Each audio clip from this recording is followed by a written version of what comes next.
Anecdotario, con Luis Alberto Fernández García.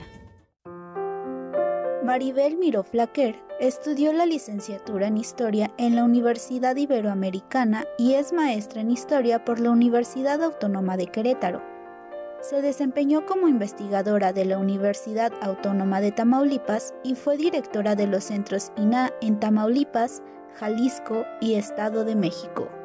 Fue profesora investigadora del área de Historia de la Universidad Autónoma de Querétaro y coordinadora de la línea terminal en Patrimonio Histórico-Cultural de la licenciatura en Historia hasta el 30 de enero de 2022. Ha publicado 9 libros como autora y 12 más en coautoría sobre temáticas relacionadas con el patrimonio cultural y la historia de México con énfasis en el siglo XIX. Ha publicado 9 libros como autora y 12 más en coautoría sobre temáticas relacionadas con el patrimonio cultural y la historia de México con énfasis en el siglo XIX. Hola, ¿qué tal? Bienvenidas, bienvenidos a este anecdotario de TVWAC. Con mucho gusto recibimos hoy a una maestra catedrática universitaria, historiadora, la maestra Maribel Miró. Hola Maribel, ¿cómo estás? ¿Qué tal? Buenas tardes, mucho gusto. Muchas gracias por la invitación a todo el personal de TVWAC.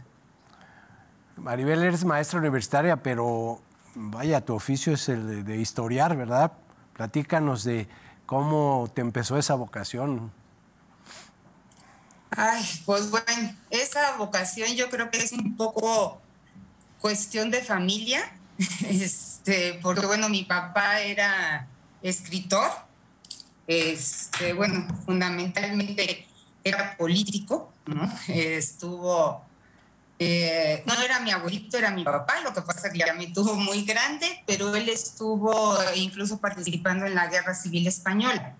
Y después de eso se refugió en México, aquí montó una editorial en El País y bueno, pues crecí rodeada de libros. Entonces, de alguna manera, pues yo sabía que mi vocación iba hacia las ciencias sociales. Finalmente escogí historia y es algo de lo que pues nunca me he arrepentido porque me ha traído muchas satisfacciones. Tus apellidos son catalanes, ¿verdad? Sí. Sí, son catalanes. De allá vienes. ¿Mandé? De allá viene tu familia. Sí, bueno, sí, de allá es mi familia, ¿no? Yo ya nací aquí. Maribel, me gustaría que nos platicaras, tú escribiste y creo que entiendo que coordinaste una obra histórica sobre el edificio que alberga la Facultad de Filosofía, donde eres profesora. Me gustaría que platicáramos de eso, ese edificio, ¿cómo empezó? Bueno, es una historia apasionante y sí muy larga, ¿no? Se remonta al siglo XVII, cuando empiezan los trabajos de los jesuitas, que son pues invitados, ¿no?, por la población, obviamente de cierto nivel de Querétaro, que deseaba un colegio para sus hijos. Y pues bueno, los jesuitas tradicionalmente han tenido una fama muy bien ganada en cuanto a su dedicación a la enseñanza. Entonces llegan estos jesuitas a Querétaro y se les concede el espacio donde pues actualmente continúa el edificio, el conjunto de edificios históricos que es el Campus Centro Histórico.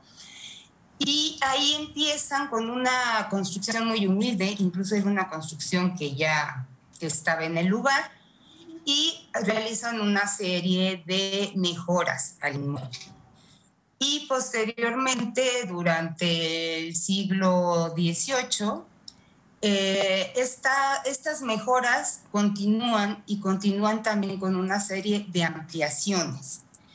El edificio original de los jesuitas, o sea, se hace el templo, obviamente, a continuación se hace el primer edificio que conocemos como patio barroco, Y ese edificio se va transformando, o sea, con el tiempo se le van invirtiendo recursos gracias a donaciones y gente prominente de la ciudad, y se va ampliando y se va mejorando. A continuación, bueno, se va a construir la parte que conocemos como Patio de los Naranjos, o sea, el patio que está en la parte media, y ya al final se construye el último de los edificios, aunque los tiempos corren un poco paralelos, no es que haya sido estrictamente uno y luego el otro, que va a ser el seminario de San Francisco, de San Francisco Javier. Este seminario es una de las cuestiones que los que colaboramos en el libro, fundamentalmente el doctor José Ignacio Urquiola, que lamentablemente pues acaba de fallecer hace muy poco tiempo, el arquitecto Fernando Saavedra, que es arquitecto restaurador, y una servidora, pues estuvimos discutiendo mucho esto del seminario, ¿no? Porque era una idea que había permeado a lo largo del tiempo, nacida de una mala interpretación, no es mala interpretación, una incorrecta interpretación de los textos, en el sentido de que había sido un seminario donde se formaban sacerdotes. Y no es así. El término seminario, y sobre todo para la época, tenía también la connotación de ser un sitio donde el semillero, donde la juventud, ¿no?, de alguna manera, crecía. Y entonces se trataba de un internado, de un seminario convictorio, donde los alumnos que estudiaban en el colegio de San Ignacio pernoctaban y vivían la mayor parte del tiempo. Ese es así muy a grandes rasgos el desarrollo de estos edificios en la época del virreinato. Era un centro de formación para civiles, digamos, para la población abierta, por así decirlo, porque los jesuitas formaban a sus sacerdotes en otros lugares, ¿verdad? Así es. Y te lo subrayo sí, porque hace algunos años, cuando llegó aquí un nuevo obispo, de repente le dio por reclamar, sin ningún éxito, por cierto, que se le devolviera ese edificio porque era de la diócesis. Nunca fue de la diócesis y siempre, o sea, no sé si estás de acuerdo conmigo, está cumpliendo su vocación originaria el edificio, ¿no? Formar jóvenes. Por supuesto. Sí, indiscutiblemente. O sea, por eso es que a mi libro yo le titulé, ¿no?, además de cal y cantera, que son los materiales fundamentales primigenios del edificio, pues la misión educativa, la vocación educativa de un inmueble, porque sí, efectivamente, o sea, siempre fue pensado como colegio. Es verdad que también en el primer patio, en el patio barroco, vivieron los jesuitas, y posteriormente, cuando se convierte en parroquia el templo, porque los jesuitas son expulsados, esto pasa a dominio de Carlos III, a dominio del rey de España. El rey de España finalmente decide que la parte del colegio o las labores del colegio van a quedar ahora a cargo de curas, pero del clero secular, ¿sí? Y que la parroquia, el templo va a ser convertido en parroquia. Entonces, entre sus disposiciones, ¿no?, Carlos III va a concederle al clero de la parroquia que ocupe algunas habitaciones como lugar de vivienda del cura párroco. Pero esta es otra cuestión que tampoco ha quedado bien clara, porque, y espero que con el libro sí se haya aclarado, porque se ha hablado siempre, la Iglesia lo que siempre ha argumentado es que ese primer espacio se le concedió, ¿no?, para la parroquia desde un inicio. Y esto no es así. Hay cantidad de documentos que he localizado en los que se habla de que se le ceden algunas piezas para habitación del cura párroco, pero nunca el patio barroco completo. Esto fue resultado de largos años de convivencia entre los rectores del colegio o de los colegios, porque se les siguió llamando los colegios de San Ignacio y San Francisco Javier, ¿no? Aunque de hecho tuvieron otros nombres oficiales, pues les fueron permitiendo a los sacerdotes de la parroquia que fueran ocupando cada vez más espacios y más espacios y más espacios. Yeah. ¿No? Llegó un momento en que incluso ocupaban espacios ya del segundo cuerpo de los edificios, ¿no? De lo que se encuentra en el patio principal, de lo que ahora es el centro de cómputo, etcétera, etcétera. Y llegó un momento que incluso durante el porfiriato tuvieron que firmar un acuerdo donde ya por fin se establecieran los límites. Y desde ese momento ya quedó así como formalizado por el gobierno del estado, no por la federación, que ahí es otro problema, que ocupaban de hecho pues todo el patio barroco, sin que realmente ese hubiera sido una concesión original. Claro, porque eso de que el rey le concede al clero diocesano o secular esos edificios o esas partes del edificio, es una vez que son expulsados los jesuitas de todos los reinos de España. Vaya, eso ocurrió en toda América Latina, ¿verdad? Así es. Para afuera. Bueno, entonces me gusta subrayar que lo que hace la universidad ahí pues corresponde al origen del edificio y que si unas partes fueron viviendas de los padres jesuitas, que eran los profesores, pues lo demás eran aulas, ¿no? Y bueno, básicamente aulas.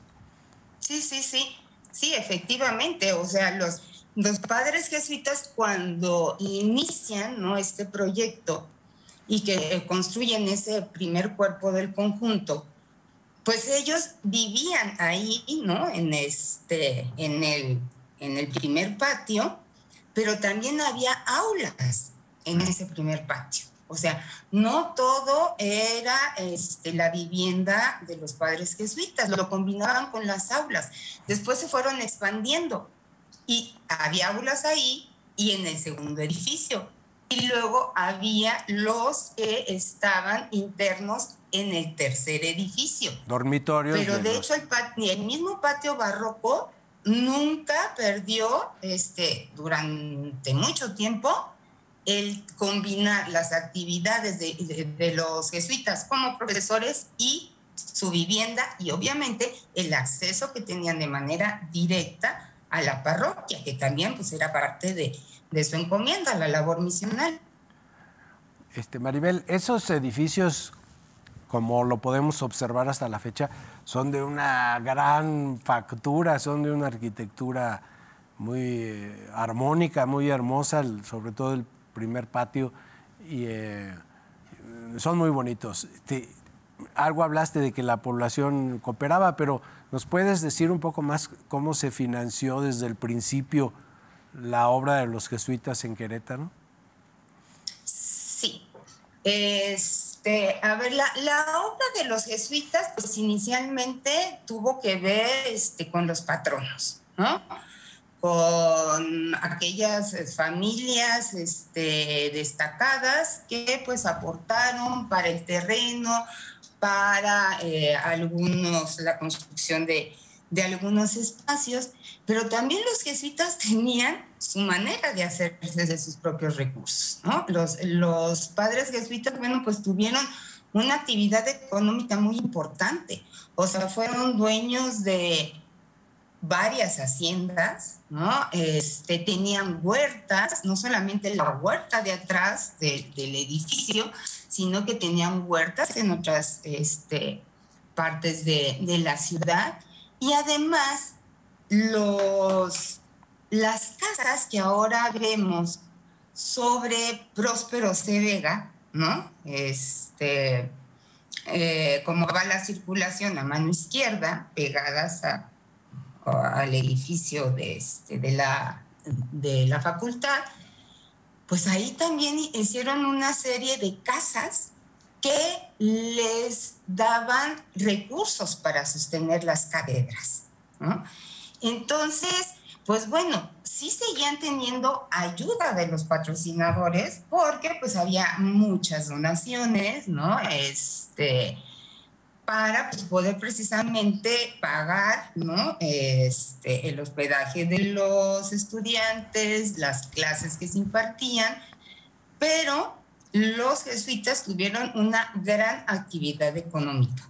Entonces, en gran parte se autofinanciaban en sus labores. Va a ser posteriormente ya con la independencia y cuando el gobierno del estado de Querétaro empieza a tomar la batuta en el control de estos colegios, en que el gobierno del estado empieza a dar algún recurso, ¿no? Que cada vez fue más importante, pero también cada vez se metió más en la administración, ¿no? Otorgar recursos incluso por decreto del Congreso para sostener los colegios.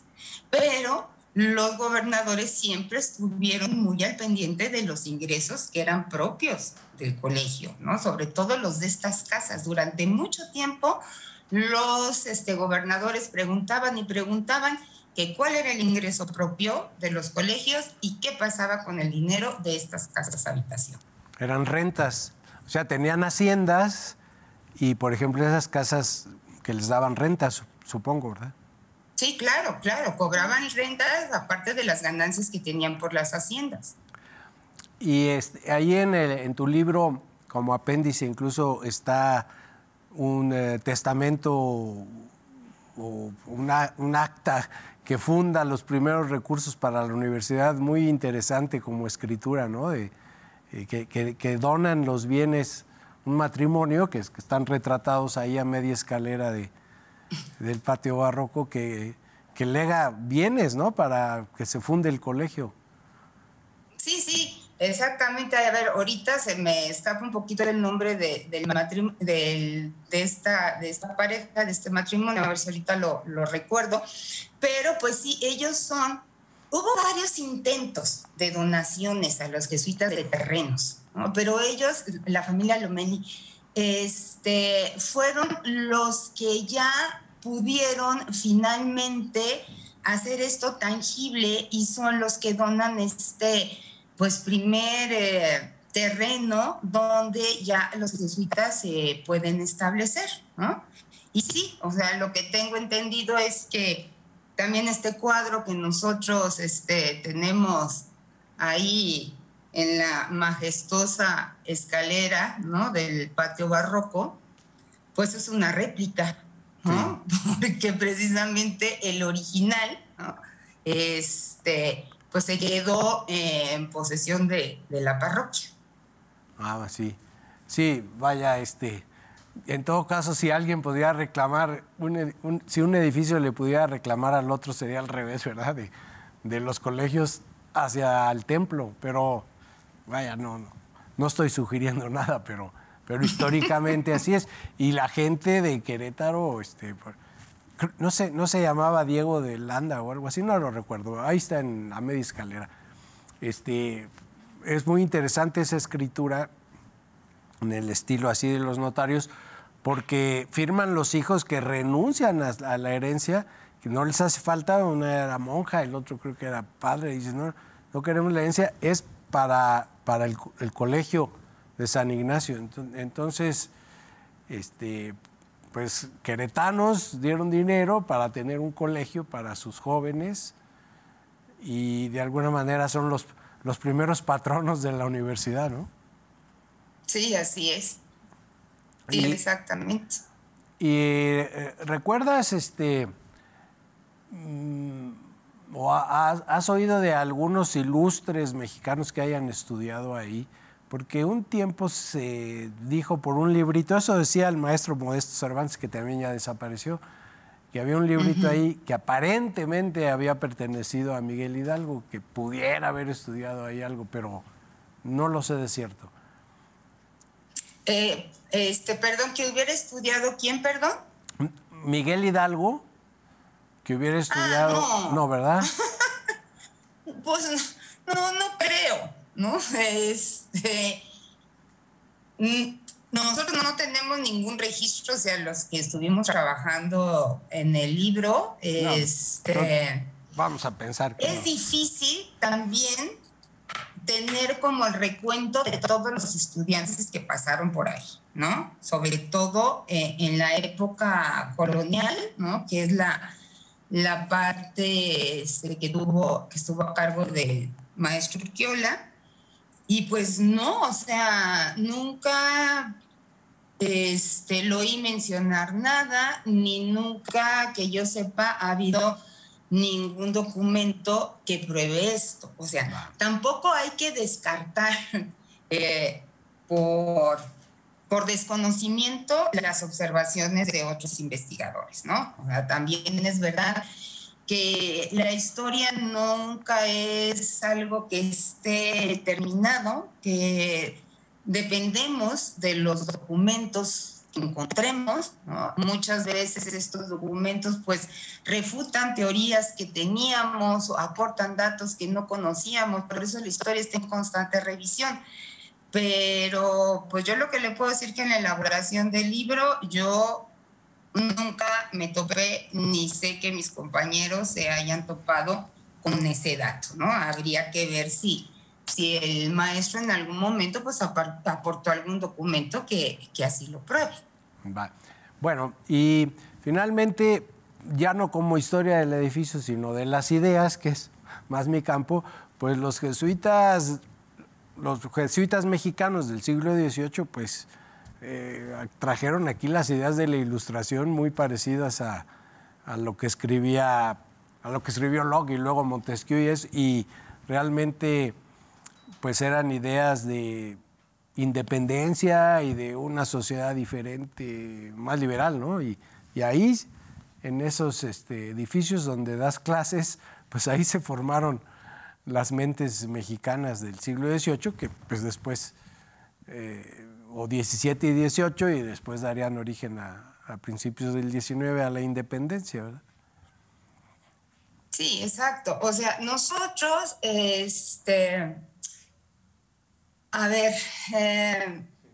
tratamos de esclarecer sobre todo pues cuál era el método jesuita de enseñanza, ¿no?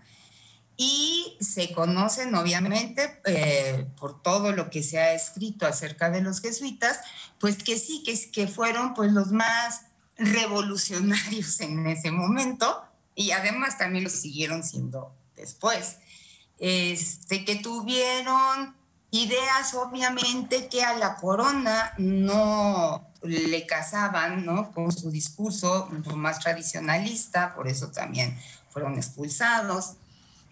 Pero lo que nos hace falta, ¿no? Que eso sí, nunca lo localizamos y lo buscamos por muchos lados, fue un archivo que fuera propiamente del colegio, ¿no? Desde los jesuitas hasta épocas posteriores. Hay algunos documentos en el Fondo del Tesoro de la Facultad de Filosofía del siglo XIX, pero son básicamente decretos. El archivo propiamente del colegio nunca lo pudimos localizar, o sea, no sabemos si existió, no sabemos si desapareció, lo desaparecieron. Entonces, hay muchas cuestiones que nosotros inferimos, pero que no podemos tener constancia, ¿no? Como la lista de alumnos de esa época o cuestiones ya más propias de las cátedras que se impartían. O sea, esas cuestiones son difíciles, sobre todo en la época de la colonia, de la época del virreinato, para decirlo con más propiedad. Donde sí los tenemos es ya en el siglo XIX. ¿No? En el siglo XIX, mientras el Estado va tomando cada vez más control sobre los colegios y va decidiendo incluso no solamente quién es el rector, sino que quiénes son los catedráticos y qué textos se llevan y qué materias son las que se tienen que cursar y qué carreras se abren, etcétera, etcétera. Entonces vamos ampliando este panorama, ¿no? Vamos teniendo más conocimiento, pero hay épocas que son difíciles, ¿no? Yo incluso, pues pensé que a lo mejor recurriendo al Fondo Díaz Ramírez, que está en la Universidad de Nuevo León, pues podríamos encontrar a lo mejor más luces sobre esa época, y pues no es así. Tampoco hay documentos allá de ese entonces. Entonces sí es un aspecto difícil de esclarecer en su totalidad, y lo que pudimos nosotros consignar pues fue gracias a que el maestro Urquiola llevaba años, ¿no?, dedicado a esta tarea de hurgar en los archivos y ir construyendo una historia de la fundación de los colegios.